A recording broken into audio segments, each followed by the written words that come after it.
On 3, 2, 1, welcome to TCTV1 USA and the Tony Shira Show, the platform on which Coming to America series is featuring. Today, we continue our conversations with the one and only Violet H. Mwandenga. Say hello to the people and welcome to the show. Hi, everybody, and I'm happy to be with you today. Awesome. We had a very, very interesting conversation last week with you, and the people out there have been very, very excited to know your story. Of course, part 1 featured your growing up. What do you feel about sharing your story about how you grew up in part 1? Yeah, it was nice. It's where I came from, and just natural as it is. Right. And many people, they were wondering, oh, we thought we know you. Right. Now, part 2 of that story was about your coming to America and, of course, that very interesting 3-day trip. I kept trying to replay the mind on, like, the way you were being sent to Gate A and you couldn't figure out what it is they were saying, the people you met. Do you have any recollections of some of those experiences? For example, you couldn't tell us what you were eating at that time as you traveled. Just dry food. Yeah, I took some fruits, but, you cannot sustain them for 3 days. Right. So I have some money to buy dry food. Right. Ladies and gentlemen, today we are going to part 3 of this show. Just to give you a background, Violet left Tanzania, left her most important things, business, family, and everything that she loved to come to America. That conversation is in part 1 and part 2, which I will ask you to go back and watch on the Tony Shira Show. And while you're there, please subscribe to the channel. But today, we want to hear something that she signaled us to, that something very, very terrible happened. Violet, let's get into this. You're in America. Life is moving on. Have you settled? Mm-hmm. I was settled. You were settled. Mm-hmm. Would you say, how long did it take you to settle down in America? Oh, myself or before the family? Yourself, just yourself. Yeah, just 2 months in Michigan, then here. Mm-hmm. Right away. In 4 months, I was settled. In 4 months, you were settled. Mm-hmm. And at what point did your family then join you? And how did that, how did you work it out? In the previous conversations, you told us that you had a voice that told you were not going back home. Mm. And now you're in America, it's 4 months on. How did you even decide, like, you're going to bring your family over? Yeah, so it is mixed feelings. So I'm trying I know to, the bittersweet. Yeah, mixed story. Yeah. It took about 6 months for my husband and all 3 children to join me. Mm-hmm. They came January 22nd, 2020. Okay, January 22nd. 2020. Just before COVID? Yeah. Wow. For me, it was kind of real answered prayer for them to come before COVID. Because and now you remember what happened. Yeah, everything was shut down for a long time. Mm-hmm. Right. Not travel, no what. So they were here. How was that moment for you when you reconnected with your family? Because, there are so many people out here, immigrants, who don't have their family. They don't have anybody from their family. How was the moment for you? It was great. I was so happy to see my children grown up a little bit. You know, when you were away from your children for 6 months. Was that the longest you had been away from them? Yeah. Mm-hmm. Wow. Since they were born. Mm-hmm. How were you keeping in touch? I'm just curious. I know this is very, very interesting. Yeah, just, like other parents are doing, video call, WhatsApp. Right. Yeah. Mm-hmm. Talking to them now and then. Until we reunited. I've spoken to some people and they keep saying that when they talk to their kids back at home, the kids are crying all the time. Oh yeah, it's not easy. Did you experience that kind of thing with your children when they were back home? Yeah, the first time. Mm-hmm. Yeah, It's normal because every child wants to be with the parents and mother. Yeah. Okay. So 6 months you reunite with your family, excitement and all of that. Do you get to put your kids in school? Yeah, we lived in Everett for 2 months. Then 2 months, then we went to Bellevue. Yeah, it's when we enrolled them to school. Right. The older one was in, all of them, they were in elementary school. Right. But immediately in June, after, when the school year starts, the firstborn went to another school, middle school, Tilcom Middle School. Right. Is the And process other one, difficult to enroll your kids? yeah, it takes a lot of paperwork, proof of residence and everything. Yeah. Right. So straight into like what really happened. I mean, in that time, in the last episode, you told us something very, very terrible happened. Is it something you'd like to talk about? It's not something I like to talk, but I have to. All right. Yeah, so after Christmas and New Year 2021, I remember it was COVID. The kids were in school online and the computer was not working nicely, so we have to take them to for technical support in Bellevue. It was Tuesday, January 12, the day which changed my life upside down. So when we went there to take care of those laptops of my kids, all three of them, I went to buy groceries at Walmart, neighborhood there in Bellevue.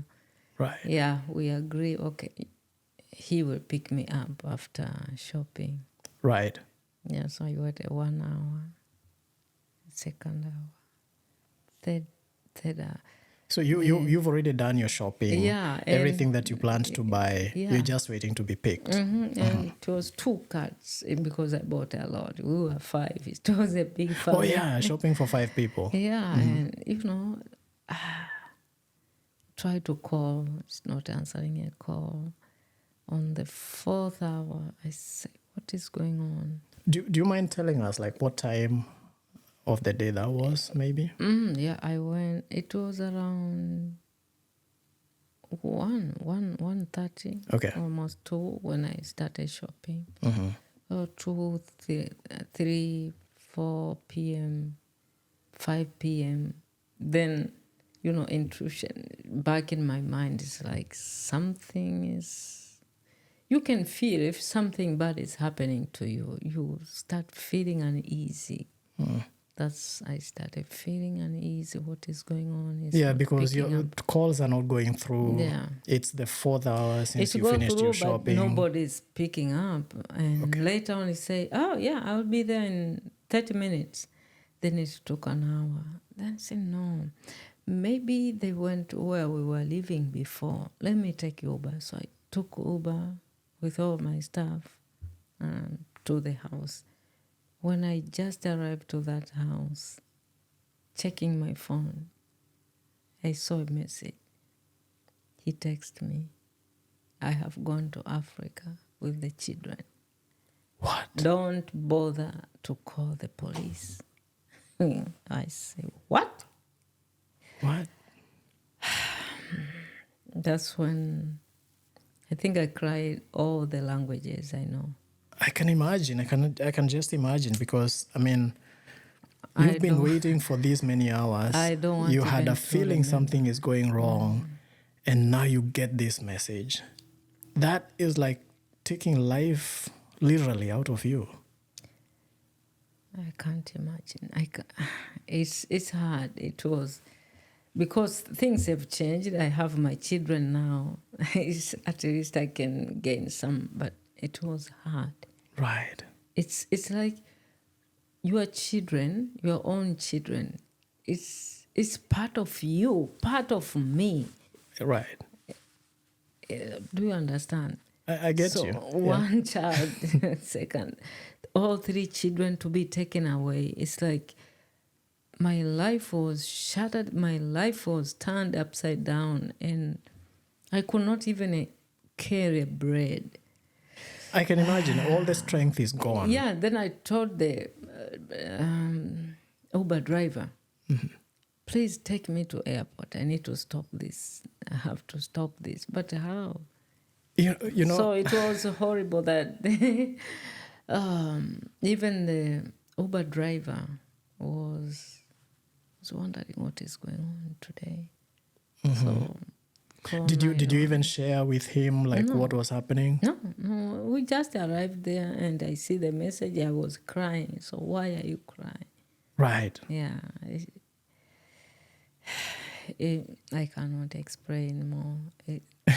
I totally understand. I totally understand. And the reason this story is inspiring is because we are speaking about it in retrospect, because eventually you got to reunite with your kids. But I'm curious to know, your response and your reaction. It's in my mind, growing from Africa, where we rear chicken on free range, and you see a hawk coming to get one of your kids, the way the chicken goes crazy, fighting for this, a chick. And here you are, I'm seeing you now heading to the airport because you just have to fight for your kids. Yeah. I remember that I have a friend. I have a friend who came over to be with me. By the way, 911 was involved. The police came. That's the part that I wanted to know. So you told this guy, let's go to the airport. Have you called 911 at that point? Yeah. And because I called the manager of the house manager, because in the morning, just to recap a little bit, in the morning, I called the house manager, My husband is kind of telling me he will take the kids, but I'm not at peace. Why he wants to take the kids? So when it happened like that, I called her, and so she called 911, and 911, they called me because she gave them my number. And I don't know what happened, but I was talking to the police on phone, but I could not explain. I was overwhelmed. So you're speaking to the police as you're heading to the airport? No, we didn't go to airport. We were just there. Okay. Yeah. So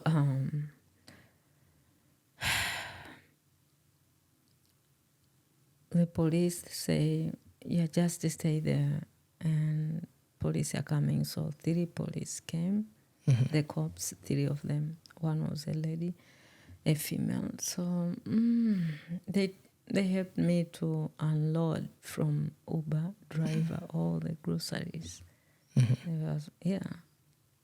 Took down, and I told them, how can it be? I need my children. How can you stop him? And it was very challenging. That time was hard, and so they told me, let's see the ID. I sent the ID, his ID, and the names of the children, their passport numbers, and everything. So we stayed there for maybe half an hour, and the rain began. We're in Washington, it rains anytime. Yeah. But they have to take me, because at that time we were living in Redmond. We shifted from Bellevue. So one of the cops took all the groceries. So hold on. Let me take you back a little, because I need to understand. So you were living in Redmond. No. But when you left the Walmart, you decided to go and check at the Bellevue house. Because we were living in Bellevue before we went to Redmond, where the Hoplink housing was. Okay. So, but when they were taking care of the laptops, my husband said, okay, after here, maybe we're gonna go to the house, the nearby house in Bellevue. Then we come to pick you. So I was thinking they are in the house. Okay. That's why I took Uber going to that house, hoping I'll find my children. Correct. But they were nowhere to be found there.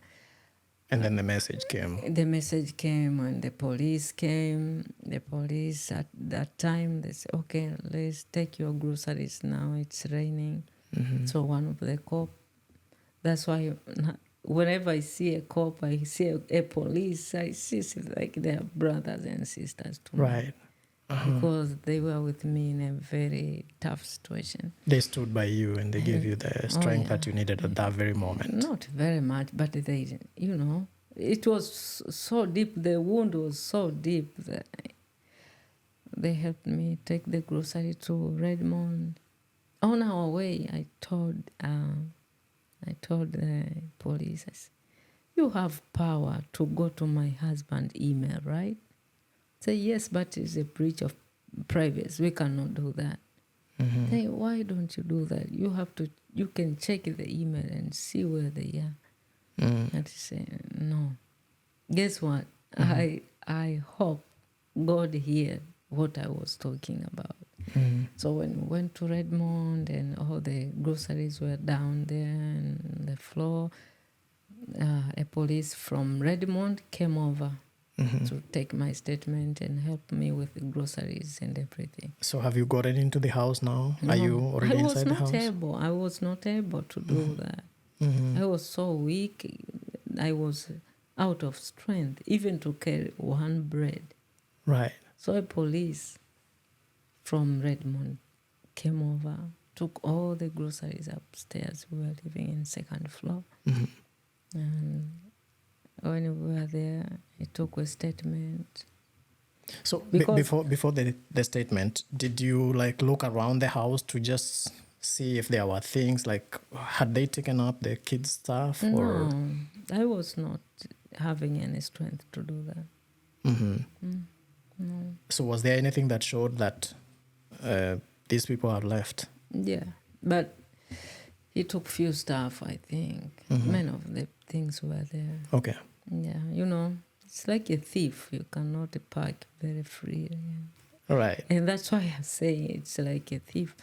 So the police took a statement. I used to be an anti-corruption officer, so I know how it goes, writing statement. Right. Then he have a phone call conversation with his boss, and he told him, tell a victim that we cannot arrest, we cannot look after the father of the children wherever he is hiding until Violet is having restraining order. So they ordered me to go to court next day, because now it was almost 8 p.m. Restraining order. So next day on 13 January 2021, in the morning. By the way, that night, my friend came over to be with me. Yeah, I wanted to ask you how that night went before the next day. Yeah, because it was hard. Yeah. I could not sleep, crying, assuming, where are my kids? Right. And they're young. Yeah. Even if he could leave me, just leave me and not take the kids. Right. And now this statement needs to be written. The restraining order, you're trying to get it the next day. There's no way they were going to still be around at that time. Did that bother you? Next day, I went to court. They give me the address, Redmond Court. I went crying because my eyes was swelling. I could not see straight, but I have to drive. My friend went to work, so I went, and they said, Violet, we cannot handle this. You have to go to Superior Court of Seattle. This is the address. Superior Court of Seattle. So I started driving. I parked somewhere crying. So up to Seattle, it was like, I don't know where I'm going. Parking in Seattle, I don't know. I just leave the car in the street, crying, going to the court. And they say, what? I have to sit down and telling them what is going on. But you remember it was COVID. There was no in-person service. Oh, no. So all no. in the hallway, nobody to ask, no one. You have to take a phone. There was a phone you have to call. and tell them, even the call, I don't know, it was hard. Later on, somebody just saw I'm crying, and yeah, I think in the entrance, later on somebody said, okay, I can help you. So she gave me papers, say for you to have restraining order, you must file a divorce. Then for me, I knew divorce is not. It was is not really even confusing. it's not What I anything you had need, thought about in the what I first need place. is children. Okay. And they are telling me to give me restraining order, I have to file a divorce. So for me, I assumed I cannot, because how can I save those papers to someone I cannot see and is nowhere to be found? I mean, that's complicated, isn't it? It is. So I wrote all the restraining order. I used maybe 3 hours filling the restraining order. I want to submit. They say, no, we cannot, a judge cannot process anything. At that time, they were about to close. And I was about to faint, and they give me a room to sit down and gain some strength. Right. Yeah, then I started driving. Hopeless, like there is nothing I can do. My goodness. Just to pray and drive back.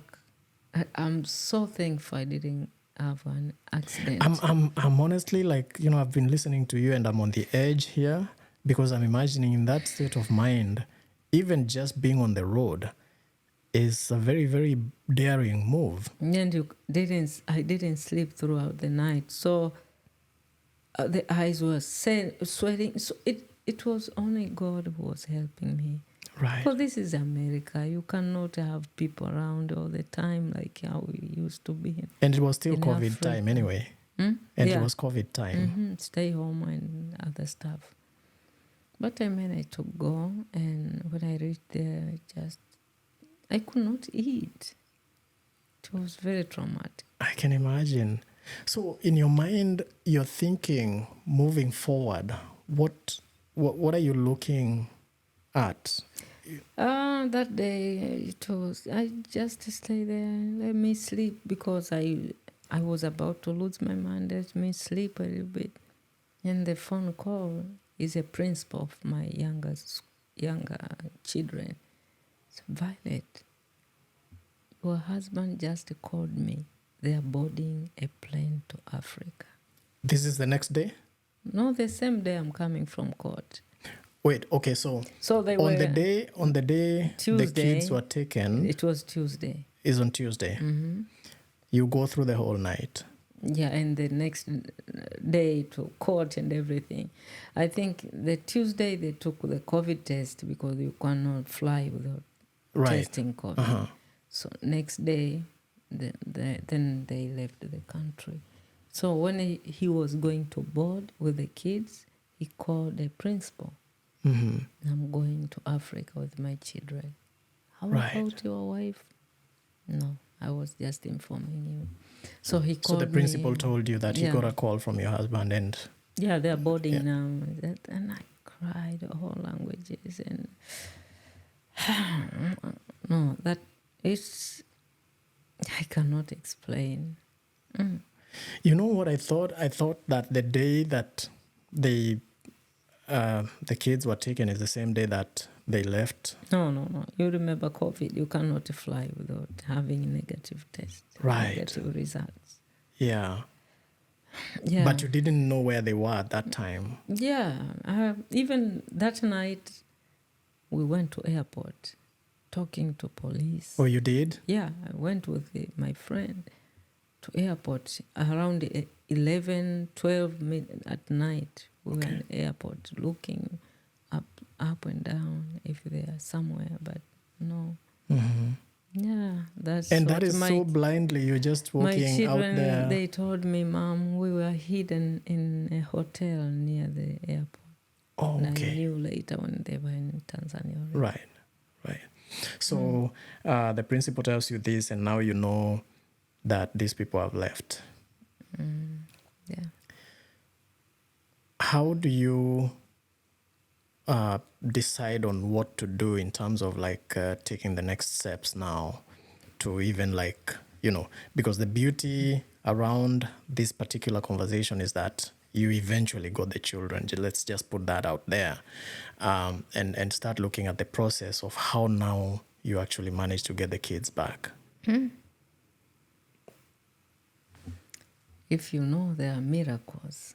By the way, when they were taken, they took off on Wednesday. Next day, I have a schedule to go work somewhere. Then at night, I just say, I'm just praying for them to safely arrive. Right. And next morning, I went to work. You went to work? Yeah. It's like it happened, Right. but I have to gather my strength.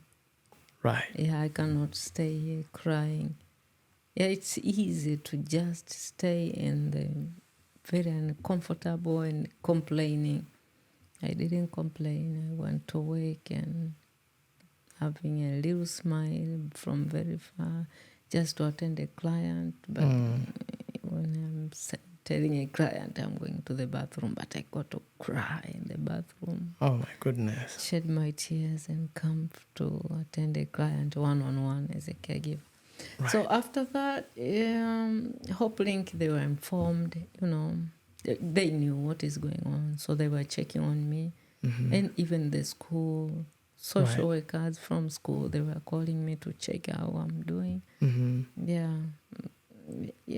So after that, the issue was, how can I get them back? Right. It was very raw. And I remember, I think I met you. Yeah. I explained to you. Yeah. You were trying to come up with an idea that would help you put your thoughts in some photo grid. A photo grid that has text. Yeah. So that you can put your thoughts. Yeah, it's kind of therapeutic for myself. It's a survival mode. How can you survive but which helped me a lot is just praying and stay positive no matter what, because it happened to me, but not for me. Right. I know there will be a way, but how, I didn't know until, with the time I talked to HopeLink and they connected me to legal services. That brings me to what I wanted to ask you. Like, so in the time that you now, in your mind, you've actually like accepted that these people are gone. And as you start to now figure out how to go around, what next? Did you have any support? Did you have any resources? Did you have any people coming to your aid to try and maybe advise you or give you some hope or strength? Yeah, more than a church, no. Because, I was not like somebody who lived here for a long time. So right, even the so your network was still small. Yeah, it was still small. Maybe only the church. The church played a great role to help me, and HopeLink. HopeLink, yeah. And when they went to Tanzania, Mwanza, but I think he know what he was planning to do, because even talking to them, it was very hard. They are very restrictive and, but after how long were you able to speak to them when they left? I think a few days. Okay. Yeah, it was hard. It right. was very hard. Do you remember when I was in a police car, I asked a cop, a police, to go to my husband's email. And they told you they cannot do that because of privacy. Yeah. Guess what? So when he left, I think he was not alone kidnapping the kids. He was having a help from somebody. That somebody, I don't know what was going on in his mind. He left a phone. He gave that lady to bring to me. So during COVID, you could not see each other like this. So she dropped a phone to my apartment where we were living. To my surprise, the manager say, Violet, there is something for you to check. There is a phone. And the phone, why this man is leaving a phone behind? That is interesting. I'm trying to understand. So is this the person that was helping him in the process? No, to kidnap the kids, Yes. taking COVID. Right. Yeah. And this is the person that he gave a phone. Yeah, I think before he took off, he gave a phone to her. That is the house owner, the previous house owner. Okay. So she brought the phone, leaving in the door. The manager gave me. Okay. And to my surprise, his email was open. Wow. So that's when I knew the other side of the world. Right. What he's doing, all about his stuff. Okay. It didn't close. It's a mystery. This is what I can say. It's a mystery. They say, I'm not, putting this out. I don't want to be the one to say that it's a crime, but they say when you commit a crime, you always leave traces. Yeah, even now, I think he don't know why, how I knew, because the phone revealed a lot of things, lot of things. And he was trusting the email where he was hiding all important stuff. Okay. So when he just sent to the email, and I'm clever. I'm investigator, so Yeah. I mean, you worked for anti-corruption. Yes. And so you... I was just downloading a lot of stuff. Right. So he's in Tanzania, putting things in an email. But you're getting them all together. Yeah, and it opened other doors and everything. So HopeLink, they helped me to connect to legal support. Yes. They call Global Justice Law Group there in Seattle. Okay. Yeah, there is an amazing attorney there. Right. Yeah. So she fought for me and worked with me. All the statement. I was kind of like I'm taking masters, feeding all those papers, statement, updating and everything. Yes. Yeah, so she helped me to apply for humanitarian parole for my children to come back to America. Right. So yeah, it was not easy because during COVID things were kind of stuck. Yeah. Backlog and everything. Mm-hmm. Yeah, so 2021, they have to wait to see, because how can they come back? It was kind of very tricky. But the good news is, if it is tricky and you cannot find any solution, God has a final answer. Yes. Yeah. So when he went to Tanzania, he filed divorce. Okay. He filed divorce 2021. So at that time when he's filing for divorce, does he have the children? Yes. So he wants the divorce and custody of the children at the same time, or? Guess what? He did something horrible. It was February 2021. Mm-hmm. He filed a divorce and to give me a summons, to summon me to appear before, court. Yeah, because he have to save me. Yes. The papers. In person. If he filed on 20-something, for March 1st, 2021, we have to appear in court in person. And I'm in America. And he sent me email on Sunday evening that on Monday morning I have to appear in court in person. Really? How is that even possible? Then I said, what? Even if you are a witch, maybe. But how?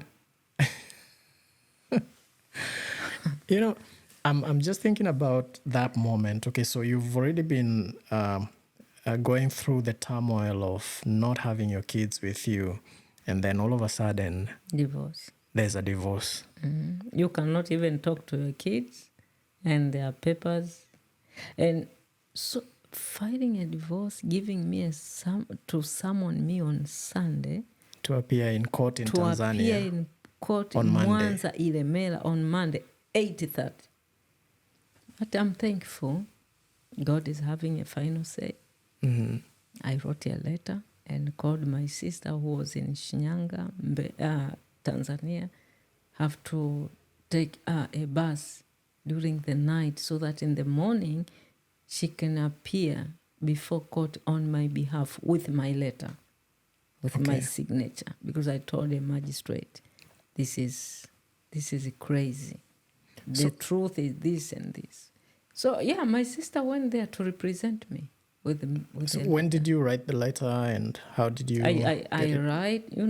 write That same night, now the Sunday? and sign And then and you emailed scan, it? Okay. email to my sister, went and print, Right. put in an envelope and went to court. Okay. He was surprised. He was shaking to see my sister in court. So would you say that the intention was that you also leave America? No, the or- intention was, those courts in those developing countries. The plan, I think his plan, because I will not appear, so they will listen to him. Oh, the one-sided, one-sided, and because he asked them to give him full custody of the kids and division of assets.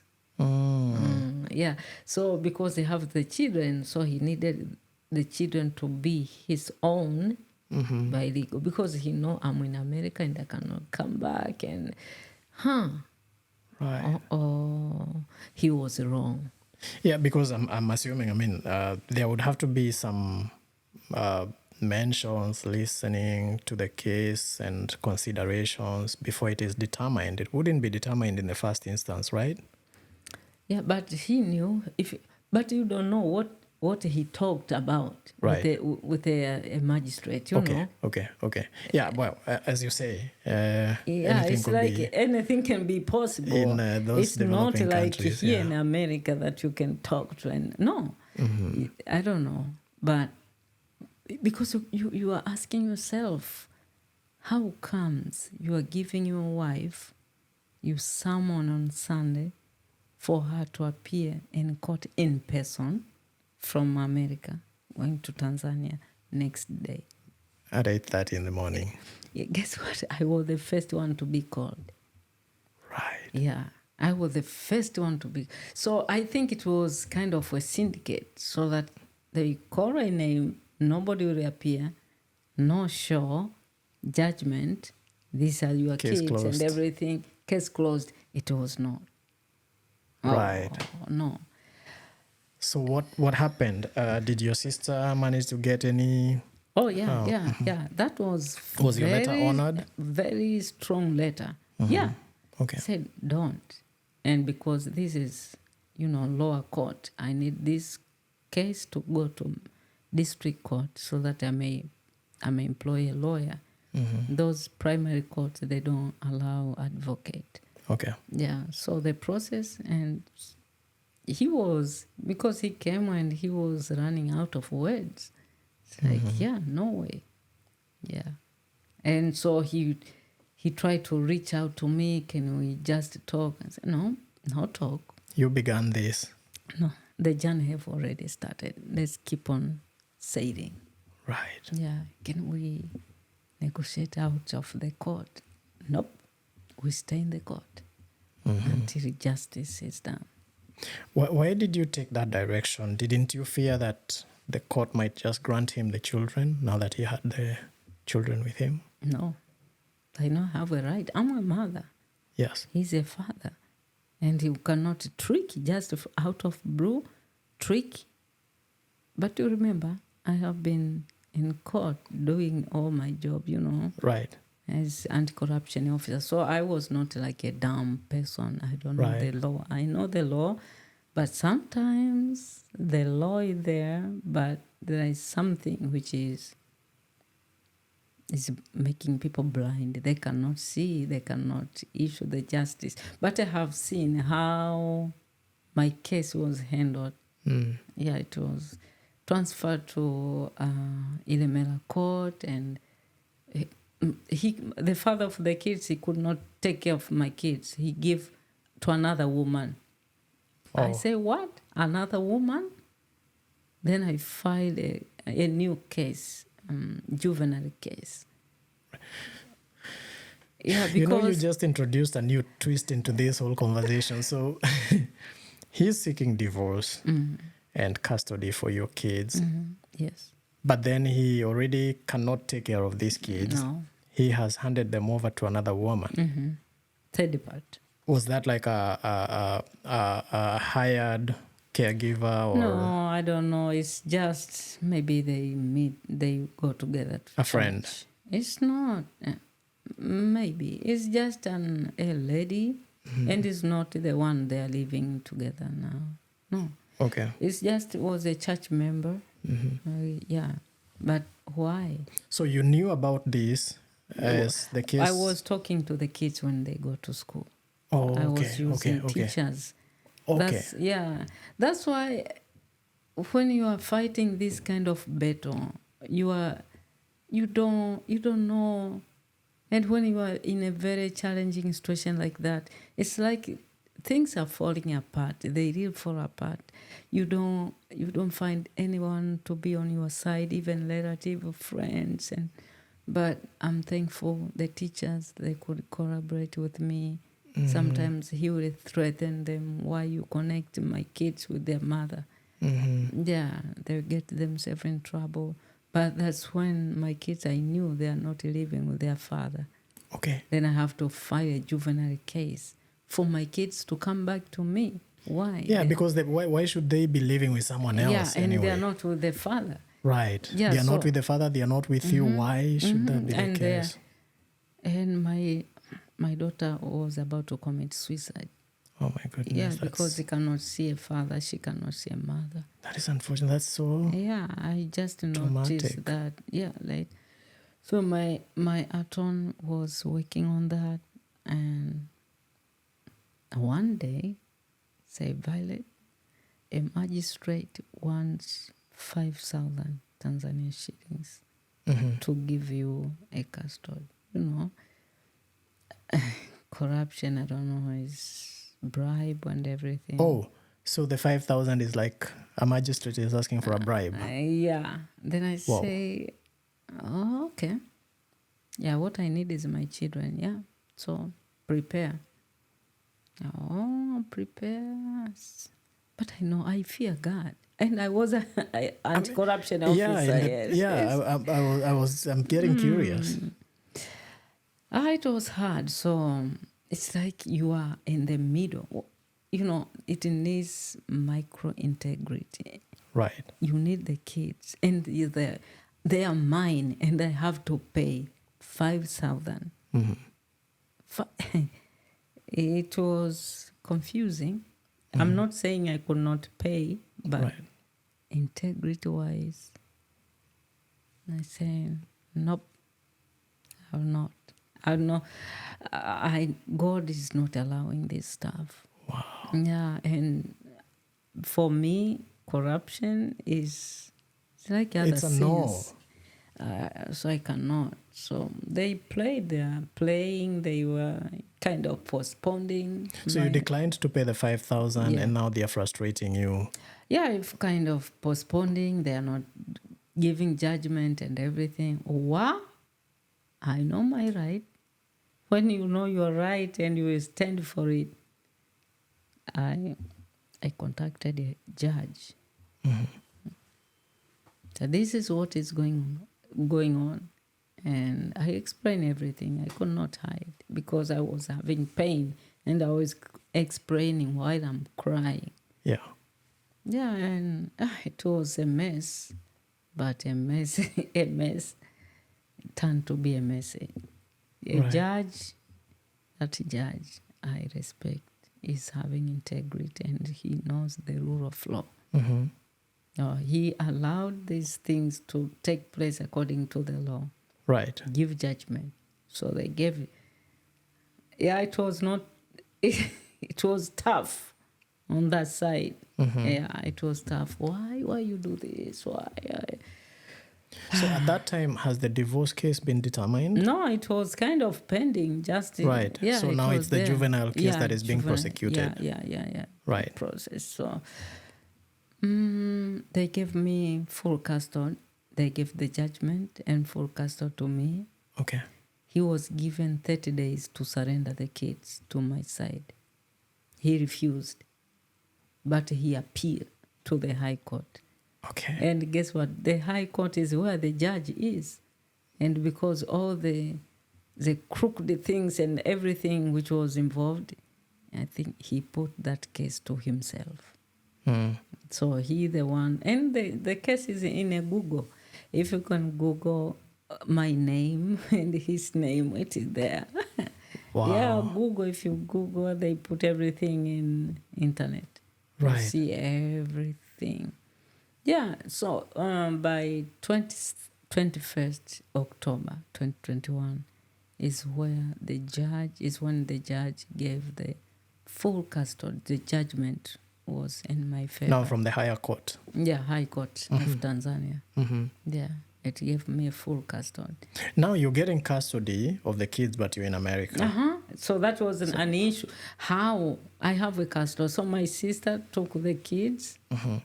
Oh, their father cried a lot. Yeah, I'm just finding this interesting because He said, ooh. no, you know, I'm thinking about it's like the shoe is in the other foot now because here you are seeking custody for the kids because they were not even with the father, they were with someone else. Yeah. And now you've been given custody, but the kids are still not with you. No. Yeah. So 2021, because even my lawyer could not do anything because you don't have custody. Okay. So from October, when I have a judgment, I sent to my lawyer here that this is the judgment. I have a full custody. Hold on. So what you're saying is your matter could not proceed because in the first place you don't even have legal custody of the children. Yeah, how can you have to get legal custody for you to now even like start seeking to get the kids for the issue now you filed here to try and get the kids to be processed. Yes. I get you. Without that, it could be impossible. How? Because that is a father, is a biological father. Right. And this is America. They know both the Systems parents. work, yeah. So after having a full custody, I sent the judgment to my lawyer, then filing. Then she filed in March 2022. This is now you're filing to have the kids brought to you, surrendered to you. Yeah. So they were taken out from their fathers. Not taken. Person. He surrendered them to my sister. Okay. Yeah, all the passport, everything, insurance cards, and everything. Then were the kids going now wherever it is that they were going to school? Can you? I can't explain. It was ups and down. I have to enroll them to online American system. Wait. I'm talking about the time that they were staying with this person. Yeah, they and were the time going to they've school. gone back to your sister. Are they still in the same school? They were in the same school. Okay, so your sister wasn't far from where? Oh, no, after he surrendered the kids to my sister, they went to another region. So a new school altogether? A new school. Then I put them online, American system. Oh, okay. Yeah, so that they may get used. I knew they will immediately come to America, but it was not. Wow. Yeah, and it was hard for them, hard. And so, does that school offer the American system of training? Yeah, it was. Yeah, okay. But it was not working nicely for them. And with all the traumatic and everything. Right. Yeah, with the time, there was Minister of Finance in Tanzania who heard about this, and he intervened and took the kids to boarding school in Dodoma to help me, So they stayed there for a month. Then I make arrangement for them to be in Adventist school, Christian school. So I was paying money, and they went to another school. when I keep on applying, and it was hard. I'm already feeling the fatigue, and I'm even feeling like the load on the children. Yeah. Moving between schools, new environments, trying to make new friends, trying to adjust, and then before even they settle down, They go go to another school. one, then to a new system now, and now a boarding school, and now Methodist. Yeah, and different families, from here. But it happened. What can we do? Yeah. Right.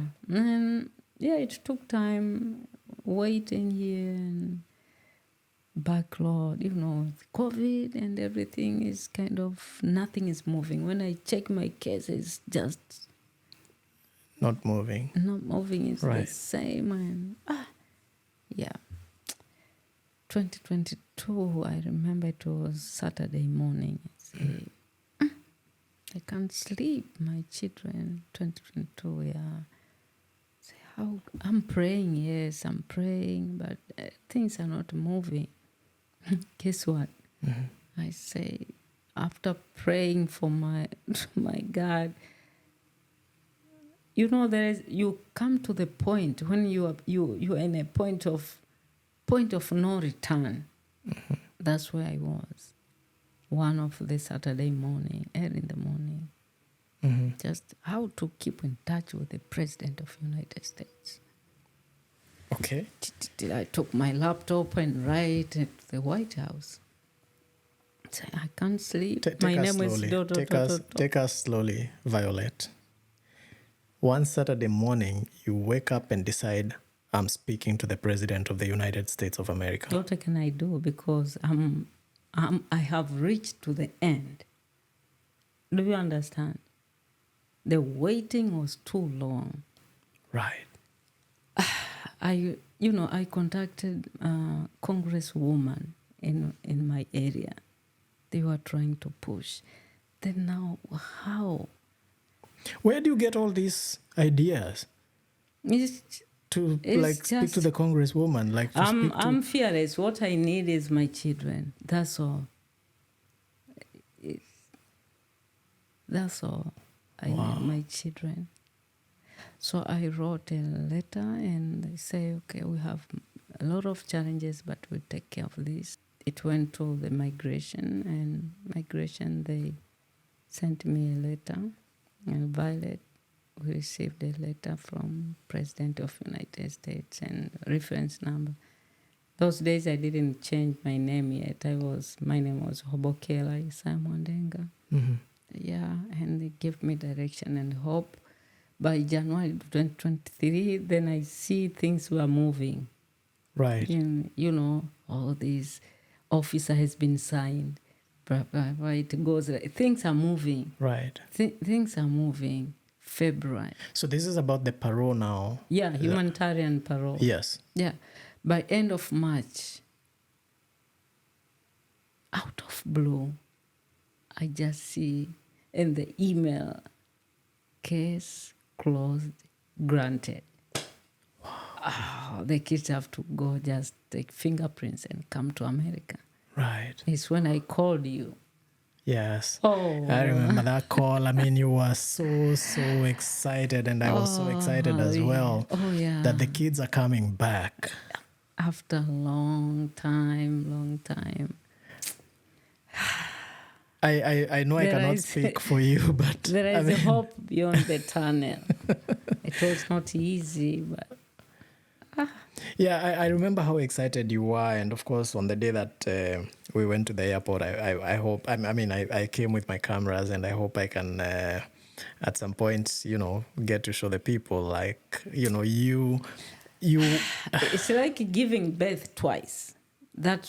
You remember when I was holding them, I could not even before that. I mean, you came to the parking, and because I got to the airport before you, and I'm at the parking, and I'm waiting for you to come in. Yes. And I told you where I am.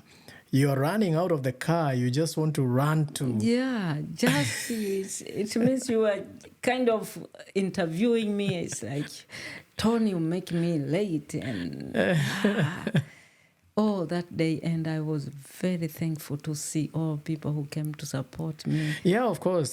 Your Yeah. friend, Mama Twins. Yeah, Lucy was there. Yeah, Louise. And Hope Link, my case manager, was there. Yeah. Church members, you. I was not alone, and another brother who came with children. Oh, that was a blessing.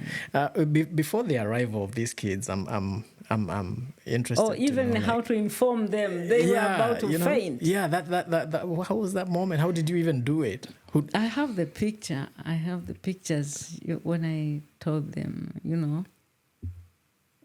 But Were you speaking to them on video? Video, so I screenshot. Okay. There was that time I was at Crossroad, close to Bank of America. So I was telling them, "You're gonna come. This is America. You know Crossroad. You have been in Bellevue. Yeah. You will soon come." And I told them, "You are granted to come to America." Wow. The younger one was crying. She could not handle the happiness. The other two, it was a sense of joy I can't believe. They begin hugging themselves. It's like it's a new life. It's like you go to another world. Yes. And they are writing books with their experience and everything. That is good. We'll come back to that because it's a whole story by itself. Tell me, at this point, your sister is taking care of your kids. They were in boarding school in Dar es Salaam, and my sister was in Shinyanga. But she's the one that was like the custodian, like the contact person. She was the one. She was my treasurer. So all the money I was sending to her, and she was paying school fees and everything. Yeah. Yeah. So hearing the kids are coming. Right. Amazing, right? Even when they came, you remember, I could not even, I don't know. I know. Even these feelings, many mothers and fathers who are here in America due to migration status, not having their children for years, the feeling of seeing them for the first time is amazing. You cannot explain. How many years did it take long? 2 years and 4 months. 2 years and 4 months. Yeah. Right. And I know, we've talked about 4 as an interesting factor in many of the things that have to do with you. I remember the other day we said we parked the idea of 1994. Yeah, 4. We are in April. And yes, we're in April. Today is April. Yeah. This is a month of history. For me, April is because the kids came in April. Right. And number 4, I can say number 4 is kind of unique. Of course, there are 3, I'm 1, so we are 4. But what I remember, my marriage with their father, 14 years of marriage. 14 years, there is a 4 in there. He filed divorce in 2012. Whenever he's filing divorce, he's having an affair. So he filed divorce, but I could not accept. I prayed, and for 4 months, and he came back because he took a bag and left me and deserted me, my children. When the older one was 4, the younger, the middle was 2, and another was just a newborn. He filed divorce. Wow. Leaving your wife with little children under 4 years, 3 of them. So he came back after 4 months, and life went with upside and down. And he came to America, as I explained, and he filed divorce 2nd time when he went back, right?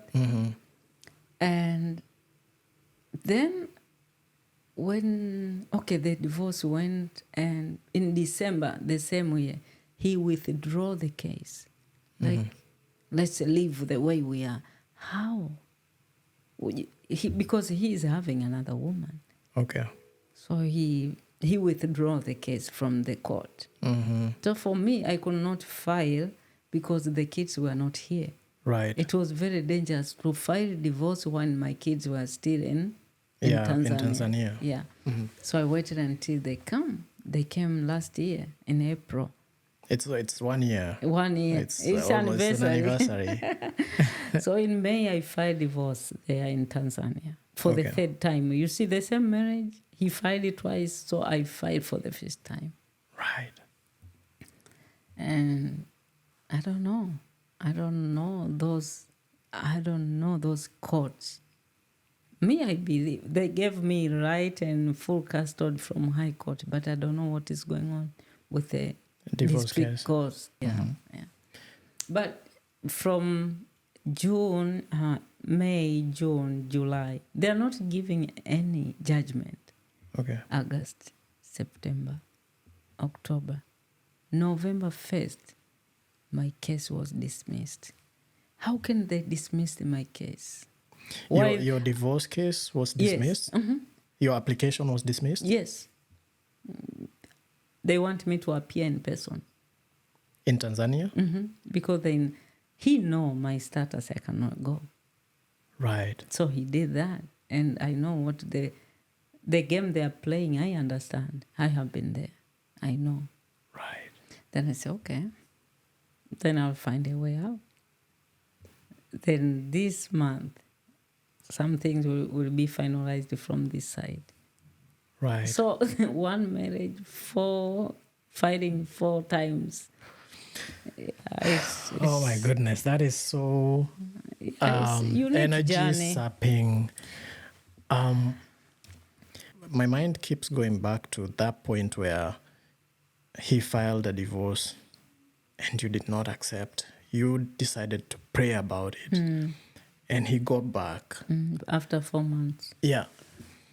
I'm curious to know what was, why did you decide to do that? Why? For me, I really love God and I know what he wants in marriage. And, God hates divorce. Right. But I have all the rights to file divorce because he's living with another woman and I'm deserted. Right. With the kids. Right. Yeah, but even the pastor said, Violet, I think this man is decided to just move forward. So, yeah, I will pray about it. I just knew there is a power in prayer. And I'm not saying now the power has failed. That's why things fell apart. No. God never force. No. God is a loving God. He cannot force anybody. He cannot force anybody to obey him. Right. So that's why even what he decided to do now, God cannot do anything. God, if you pray, intervene. It's like if I pray, but it depends that person. Is he going to listen to the small voice of the Holy Spirit? If he will harden the heart, then God cannot change. Yeah. That's how it goes. So that time, I think he softened his heart and came back to the family. Like where I come from, they say, like if you fall sick and then you get well, like if you fall sick, like really sick, like to near the point of death, and then you get well, Yeah. if you fall sick again, the same way, like they say, the disease that comes back is the one that finishes you. Yes. I don't know if you have anything like that in your country, but didn't you feel like if he has already given you the indicator that he would want to divorce you, that being together would not be any different? That's what I have seen. He didn't change. That's why even he did what he did now. But now, my heart is clean, my hands are clean. Yeah. You did your part. I did my part, and I cannot force anybody. That's why, yeah, and what can I say? It's like he did what he did. He's a man, he decided. But I just take care of myself and not allowing what happened to kind of distract me and move me from my life purpose. No. Great. Great. No, it sharpened me. It that's why even I'm here. Right. I want to ask you, did you ever go for any counseling regarding this whole issue? Apart from the support system that you gave, I mean, like your friends, church, Hope and Link, Hope Link, did you ever like engage any therapist or counseling? No, there was a time when I was working with Ark of King Count. They gave us resources. If you are going through tough stuff during COVID, you can call this number. Okay, I called that number and they said, okay, what is going on? Okay, I'm going through this and this. So in the intake process, it was wonderful that I was giving them counseling. They said, Violet, you are good to go. No. You are not our client. No. Right. No, I never have any therapy or counseling. But I advise people because we differ. If you feel you cannot handle the situation, don't die or don't commit suicide. Seek resources. Mental issues is serious. Right. Yeah, because even me, I could not sleep, but I'm positive it will work out, going to congresswoman all over the place. And yeah, I mean, I would attribute this to probably your upbringing because you grew up with a very, very strong foundation, and also like your leadership skills began too early in your life. Oh, yeah. Through school, college, and, so maybe somehow that prepared you to be able to handle all of this. And I know in one of the occasions, HopeLink had an event and you went to speak to them and you stood to speak to almost 1,000 people.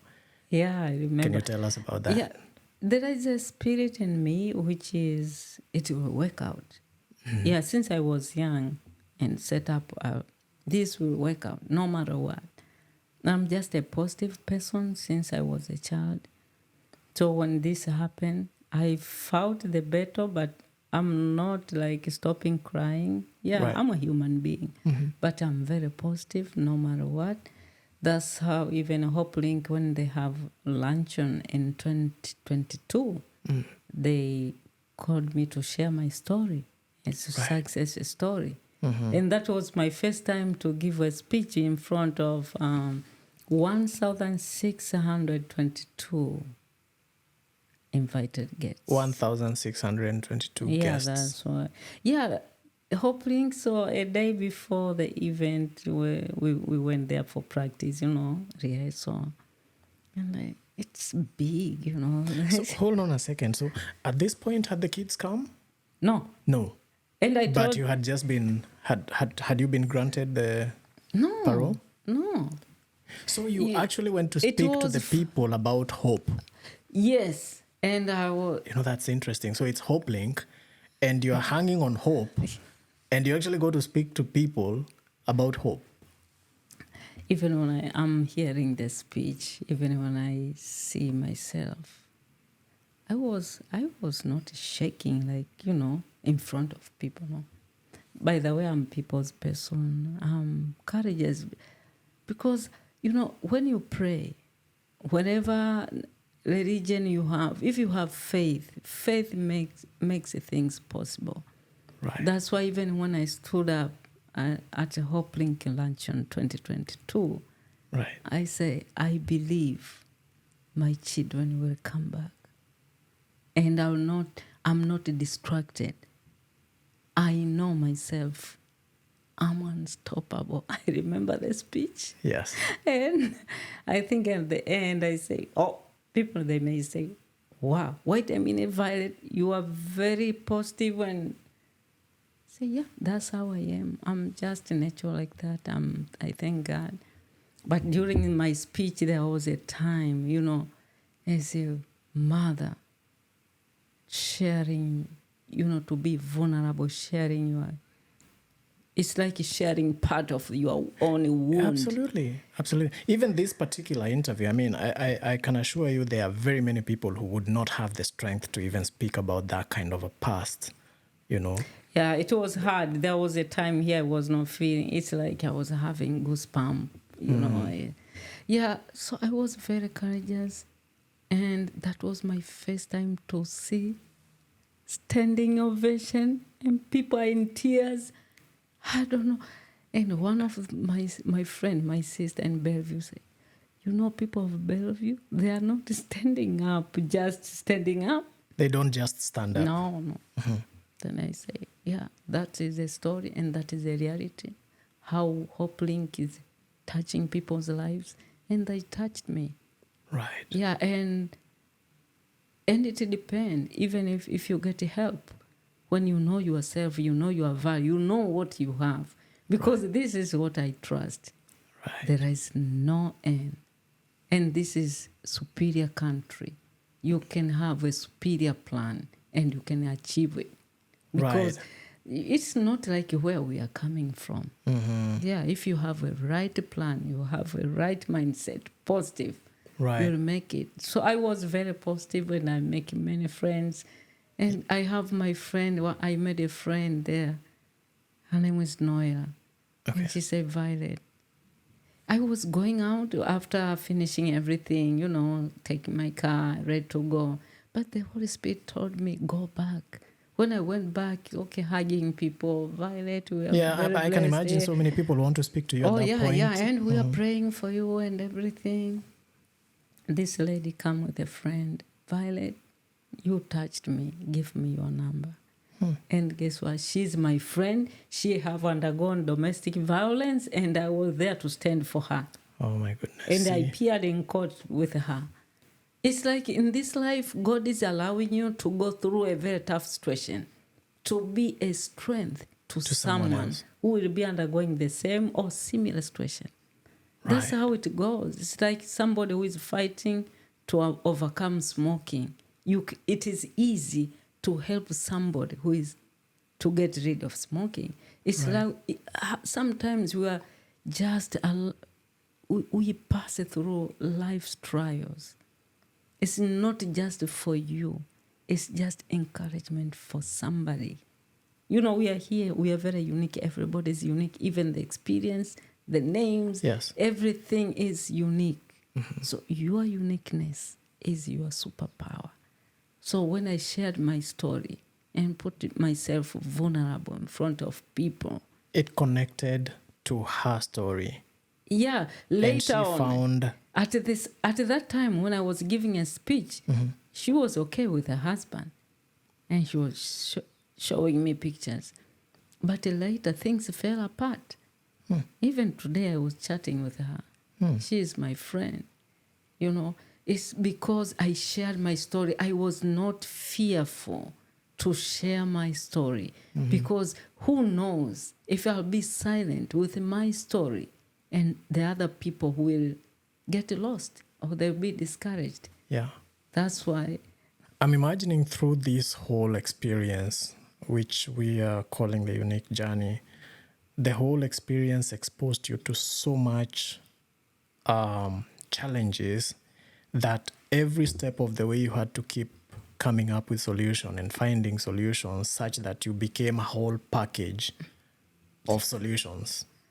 Yeah, and I have, when they came back, this is something I have to say. Right. When you're undergoing something, I think financial freedom is very important. Because we don't know what the future will hold. Right. That's why we have, financial coach, somebody who is giving financial, literacy and everything, financial education. When they were not here, I was working hard, saving. So when because I was going to ask you, all these finances, for example, to take them to those schools, to move them to, court millions issues. in court. You even talked about your sister as your treasurer, and I'm thinking, treasurer? Yeah. Treasurer? I'm sure a lot of money was involved. I cannot tell. How are you managing, in that particular time? This is what I will give all the credit and glory to God, who is opening doors. And He say, when you walk through deep waters, I'll be with you. When you are in fire, I'll be with you. Even when you undergoing something very tough, He makes a way where it seems to be no way. That's what I can say, because those times when my kids were not here, I was able to work hard, and God opened ways and connected me to right resources, right people, Right. and having enough money. So when they came, I took off 6 months, no work, just processing and recovering, 6 months. And You had live in saved. You had Bellevue? saved enough to take off for 6 6 months, months. to just bond with your kids back. Bond with my kids, go to their games, and, Right. make sure they eat very well, and myself. Yeah, and you look pretty. You look very, very good. Yeah, I cannot. I'm not boasting, but I'm sharing the experience. Yes. And I'm not saying this is a rule of law. People have to live like this. Someone There else's are journey will be challenges. different. Yeah. No, it's just a piece of advice, because we don't know what the future will hold. Saving is very important. Right. And when you have insurance, like life insurance, if something will happen to you. That's why I decided to be a life coach, to share knowledge and experience. And that's why I have a passion for immigrants, asylees, refugees. Right. There's a lot. Like my children, cultural shock. You remember they were Yeah. in Bellevue, they Yeah. went to Africa, and they were, that different life, and they're coming back. Now they want to fit in, Right. tummy out and all other stuff. So all these things, it needs coaching. That's why I said, no, I cannot be silent. Yeah, I can work with all these organizations. They're dealing with these people, so that they get, be inspired. There is a lot cultural shock for our kids. Yes. Trying to fit in. Yeah. And there in Africa, it was, if you mess up, you have sticks. Yes, you're blow. killed. Yeah. But here is different. So how can I navigate bonding with them? Yeah, that's why I took off 6 months then and started this business, because I have time now doing training and starting Unique Journey. And why I call it Unique Journey, because I see it's unique. And by the way, everybody is unique. Right. So that's why if you have unique journey and you have unique challenges, Right. there is a unique solution for you. I like and that. There's no way to beat yourself up. I like that. I like that you say there is a unique solution. So there's no end to finding the right solution for someone's specific kind of issue there is that they might be always a going way. through. There is always a way. Right. Yeah. So you started Unique Journey life coaching out of this experience. Yeah, right? when they came back, the kids came back. I was a senior working. Then I say, no, there is something big in me. It's like kind of wants to burst in my house. And I say, no. Okay, so I'm a people's person and I want to empower as many as possible. What can I do? And okay, life coach. I have my friend, I really appreciate her. Is IT lady, a Kenyan lady here. And when I was kind of making my website for my non-profit, Flying in Joseph Hope, during the discussion, say, Violet, you are a life coach, because I just want to help as many as possible. Yeah, then I say, okay, life coach. Oh, how it takes to be a life coach. Then I did intensive training and go to Olympia, start my organization, and there I am. Great. We will talk about Unique Journey in a future episode. But before we come to concluding this, I want to ask Violet, how are the kids now? They're doing great. Guess what? I'm the shortest in the house. Are you for real? Yeah, this year they'll be. Even the last born is taller than you now? Yeah. Oh my goodness. He's 5'02". I'm 5'01". Oh. And she will be turning 12 in June. Right. Yeah, I'm so happy to see them growing. Have they adjusted? Have they fitted in here? Yeah, they're good. It was hard in the beginning, but they're good. They're good. Right. And I want to use this opportunity to encourage many parents, mothers, who are away from your children. You are not alone. God is with you. There is an end of everything. So it's just a process. Trust the process. It's easier said than done, but gain courage. If it happened to me, it will happen to you, as it happened to other mothers and parents who have been away from children. It's not easy, but hold on. Hold on. There is hope. This is Violet's story of coming to America and the experiences that she went through. And she's now a life coach for Unique Journey. That is her company. And we will be having another episode to discuss Unique Journey, the formation, and what it has been able to achieve so far. Something that we're going to be looking forward to doing in the next episode. I thank you very much for sharing this moment with us. Thank you so much, Violet, for sharing your story and letting our guests into your very, very personal life.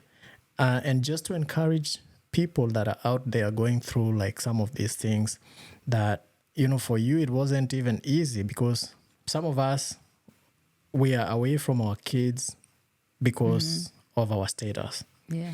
Some of us have the kind of issues that, you know, you went through. And even some are still in the same location, like back at home. Yeah. And still not able to see their kids because of, you know, disagreements between the parents. And thank you for the advice that you've given to the audience today. Thank you for coming through. Thank you for having me here today. Yeah. So, ladies and gentlemen, this is Coming to America series. We've been speaking to Violet Mwandenga, and we'll see you on the next one. Remember to subscribe, like, and share our videos, and also hit the bell so that you can know when we upload the next episode. It's going to be big. Unique journey, the formation, and how far it has gone, and so many people that it has helped. See you on the next. God bless.